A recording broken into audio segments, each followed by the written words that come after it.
The teacher burst into class and screamed, "Who left their phone in the bathroom?" Mrs. Kowalski's face was purple. Not red, not flushed. Purple like she'd been holding her breath for 3 minutes straight. She slammed the door so hard the periodic table poster fell off the wall behind her. 28 students froze mid-conversation. The room went silent except for the poster sliding down the wall and landing on the floor with a soft thud. She stood there gripping something in her hand, chest heaving, eyes scanning every face like she was looking for a specific target. Then she screamed it again. "Who left their phone in the bathroom?" 4 hands went up slowly. Mine was one of them. Huge mistake. Mrs. Kowalski pointed directly at us with her free hand. "You 4. Get up. Come here now." I looked at my best friend, Destiny, sitting next to me. She mouthed, "What the hell?" But I had no answer. I stood up with the others. Jamal from the back row, Alexis, who sat by the window, and Sophie from the front. We walked toward Mrs. Kowalski like we were walking to our own funerals. 28 pairs of eyes watched us move. Nobody made a sound. Mrs. Kowalski's hand was shaking as she held whatever she was gripping. I couldn't see what it was yet. We reached the front of the classroom and stopped. Mrs. Kowalski was breathing hard through her nose. Her nostrils flared with each breath. She looked at each of us individually, spending several seconds on each face. When her eyes met mine, I felt my stomach drop. There was something wrong in her expression. This wasn't about a forgotten phone. This was something else. Something worse. She finally held up what was in her hand. A phone in a clear case with a purple pop socket. I didn't recognize it. None of us did based on the confused looks we were exchanging. "That's not my phone," Alexis said. Her voice was small and uncertain. Mrs. Kowalski's jaw clenched so hard I could see the muscle jumping in her cheek. "One of you left this phone in the girls' bathroom on the 2nd floor. The screen was unlocked. Open to a group chat. A group chat with very specific content about this school. About me specifically." She was shaking harder now. Her voice was getting louder with each word. "I want to know right now which one of you owns this phone." I looked at Jamal. He shook his head slightly. Sophie was staring at the phone like it might explode. Alexis had tears forming in her eyes already. I had no idea what was happening. My phone was in my backpack. I always kept it there during class. Mrs. Kowalski set the phone down on her desk with a sharp click. The screen was still lit up. I could see text messages, but couldn't read them from where I stood. She crossed her arms and stared at us. "I'm going to ask one more time. Whose phone is this?" The silence stretched out painfully. I could hear someone coughing in the back of the room. Someone else's pencil tapping nervously against their desk. Alexis spoke up again, her voice cracking. "Mrs. K, I swear that's not mine. My phone is black with a Batman case. You can check my bag." Mrs. Kowalski didn't look at her. She kept her eyes fixed on all 4 of us collectively, like we were one entity instead of 4 separate people. Principal Davis appeared in the doorway. I hadn't heard him coming. Mrs. Kowalski must have called him before bursting into our classroom. He looked uncomfortable, shifting his weight from one foot to the other. His tie was slightly crooked. He cleared his throat. "These 4? Mrs. Kowalski nodded sharply. "These 4 all have phones. One of them left this in the bathroom with some very disturbing content on it." Principal Davis stepped into the room and closed the door behind him. The click of the latch sounded final, like a cell door closing. Everyone in the class remained frozen and silent. This had stopped being a normal Friday afternoon chemistry class. Principal Davis walked to Mrs. Kowalski's desk and looked at the phone. His expression changed as he read whatever was on the screen. His eyebrows went up first. Then his mouth pressed into a thin line. Then his face went pale. He looked up at the 4 of us. "This is serious. Very serious." He picked up the phone carefully, holding it by the edges like it was evidence at a crime scene. "We need to take you 4 to my office. Bring your bags. Leave everything else. Mrs. Kowalski will supervise the rest of the class." My hands were shaking as I went back to my desk to grab my backpack. Destiny grabbed my wrist as I passed. She whispered what's happening, but I just shook my head. I had no idea. The 4 of us followed Principal Davis into the hallway. The door closed behind us, and we could hear Mrs. Kowalski addressing the remaining students. Her voice was muffled, but still angry. Principal Davis walked fast. We had to almost jog to keep up. He didn't look back at us. Just kept walking with that phone held carefully in his hand. We passed empty classrooms with teachers still teaching. Normal Friday afternoon lessons happening while we were being marched to the office for something we didn't do. We turned down the main hallway toward the administrative wing. I could see Officer Barnes standing outside the principal's office. Our school resource officer. This was getting worse by the second. Officer Barnes straightened up when he saw us approaching. His hand instinctively went to his belt where his radio was clipped. Principal Davis nodded at him. "These are the 4. Officer Barnes opened the door to the main office and held it. We filed in past him. The secretary, Mrs. Lynn, looked up from her computer, and her friendly smile disappeared when she saw our faces. Principal Davis led us past her desk into the conference room, the one they used for serious meetings, parent conferences about failing grades, disciplinary hearings. The room had a long table with 8 chairs, a white board on one wall, a small window that looked out at the parking lot. Principal Davis gestured for us to sit on one side of the table. We sat. Officer Barnes came in and closed the door. He stood near it with his arms crossed. Principal Davis sat down across from us and placed the phone on the table between us. The screen had gone dark now. He folded his hands and looked at each of us in turn. "I need one of you to be honest right now. Whose phone is this?" We all started talking at once. "That's not mine. I don't know whose that is. My phone is different. I've never seen that phone before." Principal Davis held up his hand and we stopped. He pulled out his own phone and started typing, reading something, comparing information. He looked up at Jamal first. "Jamal, what's your phone number?" Jamal recited his number. Principal Davis typed it into the mystery phone. Waited. Nothing happened. Not yours. He looked at Alexis. She gave her number. He typed it in. Waited. Nothing. He went through Sophie and then me. None of our numbers made the mystery phone ring or light up. We were telling the truth. None of us owned that phone. But that just made Principal Davis look more confused and more concerned. He picked up the phone and unlocked it. The screen lit up showing that group chat Mrs. Kowalski had mentioned. He started reading silently. His expression got darker with each passing second. Officer Barnes moved closer to look over his shoulder. His face changed too. "This is bad," Officer Barnes said quietly. Principal Davis set the phone down and rubbed his face with both hands. He looked exhausted suddenly. "Okay, if none of you own this phone, we need to figure out who does. This phone contains detailed plans about bringing a weapon to school. Detailed plans about targeting specific teachers and students. The group chat has 4 participants. One of them left this phone in the bathroom. We need to identify all 4 people in that chat immediately." My blood went cold. A weapon. They thought one of us was planning to bring a weapon to school. This wasn't about a forgotten phone or inappropriate messages. This was about preventing something terrible. Something like what happened at other schools. The kind of thing you see on the news and think could never happen here. Sophie started crying, full sobs that shook her whole body. "I didn't do anything. I would never. I swear I've never even talked about anything like that." Alexis put her arm around Sophie's shoulders. Principal Davis softened slightly. "I believe you, but someone left this phone and we need to figure out who. Officer Barnes, can you call the other administrators? We need to start pulling students who might be connected to this." Officer Barnes pulled out his radio and stepped into the hallway. I could hear him speaking in low, urgent tones. Code words I didn't understand. Requesting backup. Requesting additional staff. This was escalating into a full lockdown situation. Principal Davis looked at the 4 of us. "I need you to think carefully. Do any of you know anyone who has expressed interest in hurting people at this school? Anyone who's made concerning statements or jokes that seemed too specific? Anyone who's been researching weapons or violence?" We all shook our heads. I tried to think back through conversations I'd had with classmates. Destiny and I joked about hating chemistry class sometimes, but never anything violent. Never anything real. Jamal spoke up. "There was this kid Dylan who got suspended last month for fighting. He said some pretty intense stuff before he left. Said he'd make everyone pay. But I thought he was just mad. Everyone says stuff like that when they're angry." Principal Davis wrote down Dylan's name.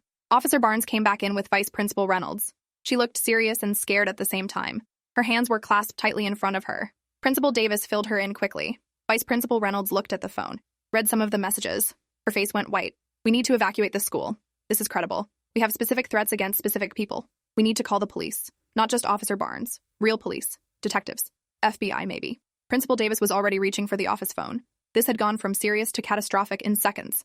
The 4 of us sat there watching adults panic around us. The announcement came over the PA system 3 minutes later. "Attention all staff and students. We are implementing an immediate modified lockdown. All students remain in current classrooms. All teachers lock doors and move students away from windows. This is not a drill. Repeat. This is not a drill." I could hear the click as the PA turned off. Then silence. Then the distant sound of doors slamming throughout the building. We were trapped in the conference room while the entire school went into emergency mode. Sophie was still crying. Alexis looked like she might throw up. Jamal had his head in his hands. I just sat there feeling numb. This morning I'd woken up thinking about the chemistry quiz we were supposed to have. Now I was sitting in a conference room while the school locked down because of a phone that wasn't mine containing threats I knew nothing about. 2 police officers arrived within 10 minutes. Real police with guns and bulletproof vests. Not school resource officers. Actual cops who dealt with serious crimes. They brought in equipment, laptops, evidence bags, recording devices. They took the mystery phone and immediately started analyzing it. One officer introduced herself as Detective Ortiz. The other was Detective Kim. They separated us, put Jamal in one room, Sophie in another, Alexis in the counselor's office, me in the nurse's office. Detective Ortiz came in and sat down across from me. She had kind eyes, but her voice was all business. "I need you to tell me everything about today, from when you woke up until Mrs. Kowalski came into class." I told her everything. Woke up at 6:30, showered, ate breakfast. Mom drove me to school. First period was history. Mr. Garrett was sick, so we had a substitute who let us work quietly. Second period, English. We read The Great Gatsby. Third period, math. Pop quiz that I probably failed. Fourth period was lunch. I sat with Destiny and our friends. We talked about weekend plans. Fifth period was chemistry with Mrs. Kowalski. We were in the middle of reviewing atomic structures when she burst in. Detective Ortiz wrote everything down. Asked follow-up questions. Where exactly did you sit at lunch? Who did you talk to? Did you go to the bathroom during passing periods? Did you see anyone acting strange? I answered everything as completely as I could. Then she pulled out her laptop and showed me screenshots from the group chat. My stomach turned as I read them. These weren't vague threats. These were detailed plans. Specific rooms, specific times, today's date. The messages talked about bringing items in through the side entrance by the gym, about hiding things in specific lockers, about waiting until 6th period when certain teachers would be in certain rooms. The messages used code words, but the intent was clear. This was a planned attack, and it was supposed to happen today, in about 2 hours. 6th period was when I had study hall, when most seniors had free periods, when the library and common areas would be full of students. Detective Ortiz watched my face as I read. Do you recognize any of these usernames? The chat showed 4 participants. Phoenix Down 92, Shadow Knight, Voidwalker, Nightmare King. I shook my head. Those aren't real names. Those are gaming handles or something. She nodded. We're tracing the phone numbers. The mystery phone belongs to one of these 4 people, but we need to identify them quickly. They mentioned today. If this is real, we have about 2 hours before they attempt whatever they're planning. My mouth was dry. I grabbed the water bottle Detective Ortiz offered. 2 hours. 2 hours until something terrible was supposed to happen, and nobody knew who was planning it or where exactly it would occur. Detective Kim came in with an update. We ran the phone number. It's registered to a Patricia Hernandez at an address on Oak Street. Vice Principal Reynolds is pulling records now. Patricia transferred here 3 months ago from out of state. Junior, 17 years old. Detective Ortiz stood up immediately. Where is she now? According to attendance, she's in 5th period biology. Room 203. Detective Kim was already moving. I could hear him on his radio calling for backup, sending officers to room 203. I sat there processing what I'd just heard. Patricia Hernandez. I knew that name. She was in my history class 1st period. Quiet girl who always sat in the back, wore oversized hoodies, never talked to anyone. I'd never thought twice about her. Vice Principal Reynolds rushed in with Patricia's file. Detective Ortiz flipped through it. Multiple school transfers. Disciplinary issues at her previous schools. Fighting, threatening language.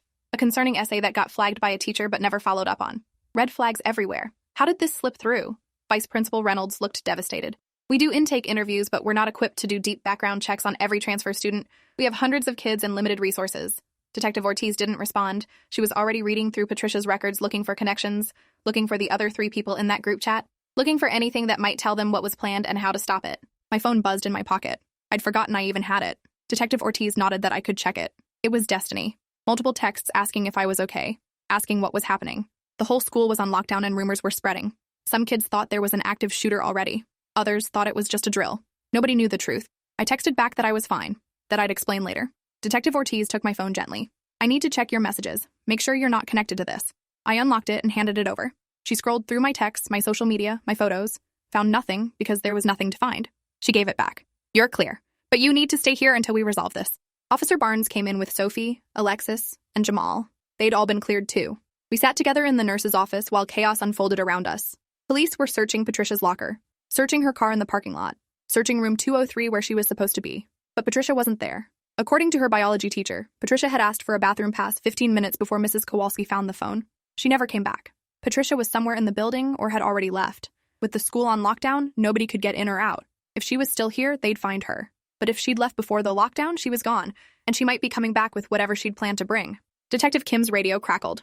All units. Suspect vehicle identified in parking lot. License plate matches registration. Blue Toyota sedan. Trunk is open. Trunk is empty. Repeat. Trunk is open and empty. Whatever she brought is already inside the building. The room went silent. Empty trunk meant Patricia had already moved whatever items she'd brought into the school. The weapons or materials mentioned in the group chat. They were somewhere in this building right now. Principal Davis got on the PA again. All staff. Secure all students immediately. Police are conducting a room-by-room search. Nobody moves. Nobody opens doors. Stay where you are. His voice was shaking. Alexis grabbed my hand. We might die today. She said it so matter-of-factly, like she was commenting on the weather. We might actually die because some girl we don't even know decided to do something terrible, and we just happened to be in the same building. Sophie was crying again. Jamal looked angry. His jaw was clenched, and his hands were balled into fists. This is insane. We're just trying to go to school. We're just trying to learn chemistry and go home and live our lives. Why does this keep happening? Nobody answered because there was no answer. This was America. This was what school looked like now. Lockdown drills, metal detectors, active shooter training, clear backpacks, fear. Detective Ortiz got a call. She listened and her face changed. Okay, yes. Move carefully. Don't engage until we have everyone accounted for. She hung up and looked at Officer Barnes. They found something in locker 138. That's Patricia's locker. Officer Barnes left immediately. We could hear his footsteps running down the hallway. The building was eerily quiet otherwise. Hundreds of students locked in classrooms making no noise. Waiting. My heart was pounding so hard I could hear it in my ears. Destiny was somewhere in this building in her classroom. My mom was at work not knowing what was happening. My little brother was at the elementary school down the street. Normal life was continuing outside while we were trapped in here. Officer Barnes came back. His face was grim. They found backpacks. 3 backpacks hidden in the back of her locker. They're scanning them now with the portable X-ray. Detective Kim joined him. We need to identify the other 3 people in that chat. Phoenix Down 92, Shadow Knight, and Voidwalker. One of them is Patricia. We need the other 3. Now.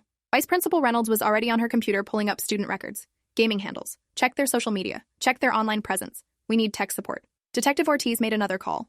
Within minutes, a tech specialist arrived with more equipment. They cloned the mystery phone's data and started tracing digital footprints. The tech specialist worked fast, fingers flying over the keyboard. Multiple screens open showing different databases and social media platforms. Found one.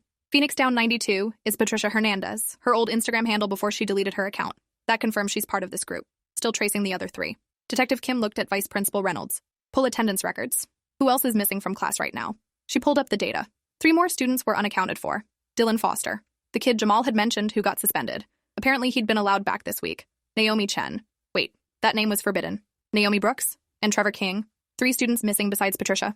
4 people total. The exact number in the group chat. Detective Kim radioed for immediate location checks on all 3. Dylan Foster was found in the library. He'd been there all period working on a project.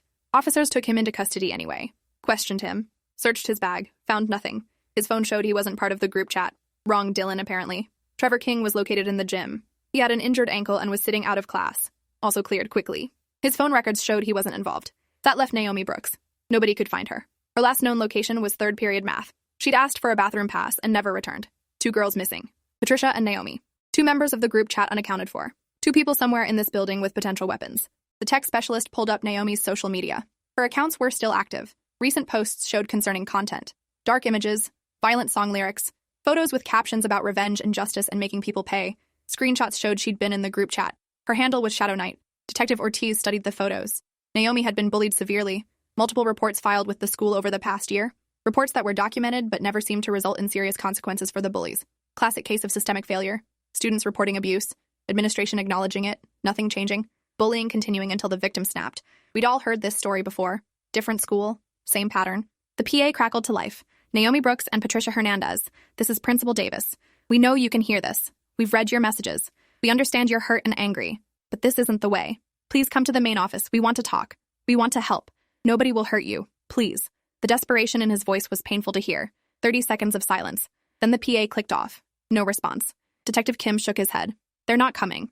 They've planned this too carefully. They're not going to just give up now. We need to find them before 6th period. Before whatever they plan to do actually happens. They had 45 minutes until 6th period started. Police were conducting room-by-room searches, moving carefully through the building, checking every classroom, bathroom, closet, and storage space. The school was large, 3 floors, 75 rooms. This would take time they might not have. The tech specialist made a breakthrough, found the other 2 members of the chat. Void Walker is Marcus Liu. Nightmare King is Caleb Washington. Both seniors. Both have history with Naomi. Marcus was one of her primary bullies. Caleb spread rumors about her last year that got her ostracized. Detective Ortiz looked confused. Wait, the victims are in the group chat? That doesn't make sense. Unless this wasn't about them attacking the school. Maybe it was about them planning something else. She pulled up the messages again. Read them more carefully this time. Her face changed. Oh no. This isn't about them being the attackers. This is about them being targets. Patricia and Naomi are planning to attack Marcus and Caleb specifically. The messages aren't planning a mass shooting. They're planning targeted revenge during 6th period when Marcus and Caleb will both be in the library. That's why they mentioned specific times and locations. They're hunting 2 people, not trying to hurt everyone. We've been treating this like a school shooting threat. It's a murder plot. 2 girls planning to kill their bullies during 6th period while the school is full of witnesses. Bold and desperate and specific. Detective Kim immediately radioed for Marcus and Caleb's location. Marcus Liu is in room 305, English Literature. Caleb Washington is in room 218, Physics. Get units to both rooms now. Extract them quietly. Bring them to the office. Don't cause panic. Within minutes, both boys were being escorted down the hallway by police officers. They looked terrified and confused. They were brought into the conference room, both of them claiming they had no idea what this was about. Detective Ortiz showed them the messages. Both boys went pale. Marcus started crying immediately. I'm sorry, I know I was mean to Naomi, but I stopped months ago. I apologized. I thought we were okay. Caleb looked sick. I never thought she'd actually want to kill us. The messages were explicit. Patricia and Naomi had spent weeks planning exactly how they'd get access to Marcus and Caleb during 6th period. The library had blind spots where the security cameras didn't reach. They'd planned to corner them there, use weapons they'd brought in, make it look like self-defense initially. The messages showed research into how to avoid getting caught, how to claim they were defending themselves, how to manipulate the aftermath. These weren't impulsive, angry teenagers. These were 2 girls who'd been pushed so far they'd become calculated predators. The system had failed them when they reported bullying. Now they were taking justice into their own hands. Detective Kim made a decision. Lockdown continues. Marcus and Caleb stay here under protection. We find Patricia and Naomi before 6th period starts. We have 30 minutes. All available officers sweep the building. K-9 units are on the way to help locate any weapons they've hidden. Nobody gets hurt today. Not the targets, not the girls. Nobody. We radioed the orders. We could hear boots running through hallways, doors opening and closing, commands being shouted. The entire building was being torn apart looking for 2 teenage girls who decided murder was their only option. I felt sick. Not because I condoned what they were planning, but because I understood how they'd gotten here. How many times had their cries for help been ignored? Sophie spoke up quietly. I knew Naomi. We had art class together last year. She told me about the bullying, about Marcus and his friends, about Caleb spreading those rumors. She said she'd reported it, but nothing happened.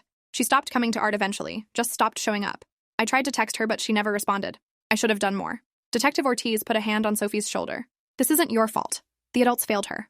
The system failed her. You were just another student trying to survive. Sophie cried harder. But I could have been her friend. I could have stood up for her. I could have done something. Now she's somewhere in this building with a weapon planning to kill people. We all could have done something. That was the truth nobody wanted to say. The K-9 units arrived.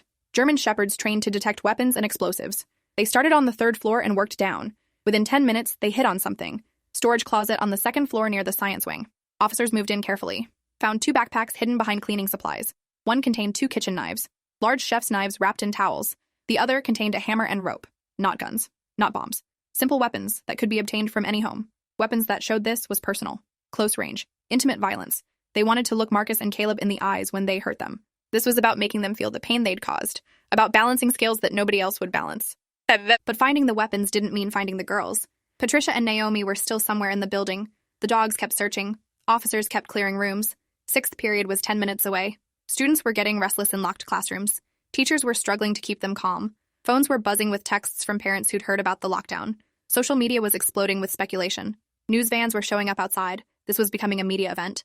Another school. Another crisis. Another failure of systems meant to protect children. I wanted to scream. This was someone's daughter. 2 someone's daughters. Girls who'd been hurt so badly they saw murder as their only option. Where had the adults been? Where was the help? A teacher's voice came over Officer Barnes's radio. I have eyes on someone. Northeast stairwell between 2nd and 3rd floor. 2 females. Matching descriptions. They're just sitting there. Not moving. Not talking. Just sitting on the stairs. Officers converged on that location. Detective Ortiz and Detective Kim moved quickly. We followed because nobody told us not to. We reached the stairwell and I could see them through the small window in the door. Patricia and Naomi sitting side by side on the concrete stairs. No weapons visible. No aggressive postures. Just 2 girls sitting together crying. They looked so young, so broken, so completely lost. Patricia's head was on Naomi's shoulder. Naomi was staring at nothing. Both of them looked like they'd been crying for hours. Detective Kim opened the door slowly, hands visible. No sudden movements. Patricia, Naomi, we need to talk. Both girls looked up. Their faces were blotchy and red from crying. Patricia spoke first. We couldn't do it. We got the knives. We had the plan. We were ready. But when 6th period got close, we just couldn't. We're not murderers. We're just tired. We're so tired of hurting and nobody caring. We wanted them to hurt like we hurt. But sitting here waiting, we realized it wouldn't help. It wouldn't make anything better. We'd just be adding more pain to the world. Naomi nodded. We just wanted someone to listen. Someone to care. Someone to make it stop. But killing them won't make it stop. Detective Kim sat down on the stairs with them. At their level. Not standing over them. Not treating them like threats. I'm listening now. Tell me everything. And they did. For 20 minutes, Patricia and Naomi told their stories. Every incident of bullying. Every report they'd filed. Every adult who'd promised to help and then didn't. Every day they'd walked through these halls feeling unsafe and unseen. Every night they'd gone home crying. Every moment they'd considered just giving up entirely. The pain spilled out of them like water from a broken dam. Years of accumulated trauma and rage and hurt. Detective Kim listened to all of it. Took notes. Asked questions. Treated them like human beings instead of threats. Other officers kept their distance. Weapons were drawn, but lowered. Nobody wanted to escalate. These girls weren't dangerous anymore. They'd never really been dangerous. They'd been desperate. Detective Ortiz called for counselors and social workers. Called for appropriate mental health transport instead of jail. These girls needed help, not handcuffs. When Patricia and Naomi finally finished talking, they stood up willingly, walked out of the stairwell with their hands visible, surrendered peacefully. They were taken to separate rooms to speak with counselors. Not arrested, not charged yet, just taken somewhere safe where they could be evaluated and helped. The weapons were recovered. The lockdown was lifted. Students were released back to normal schedules. But nothing felt normal anymore. Marcus and Caleb were kept in the office.